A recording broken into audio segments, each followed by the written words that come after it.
হাতে কি স্বাদ, সেই স্বাদ, সেই রুচির জিনিস।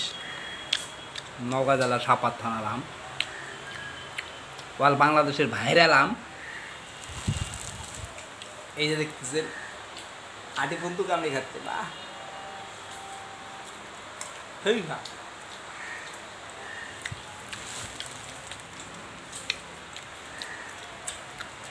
সেই স্বাদ।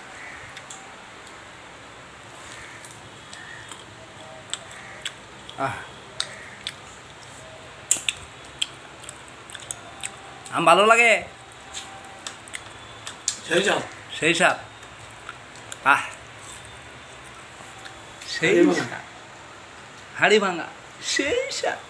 নওগাঁ জেলার আম, সেই স্বাদ। আমাদের নওগাঁ জেলা আমের পাঙ্কা আছে, গাছ থেকে আম পড়লে চলে যায় সোজা দেশের বাইরে। সেই আম খেতে যেন বলবেন না। অবশ্যই আপনারা সবাই আমাদেরকে লক করবেন, ভিডিওই নাম্বার দেওয়া থাকবে। আমরা চেষ্টা করব আমকে সেই জায়গায় পৌঁছে দেওয়ার জন্য। ধন্যবাদ।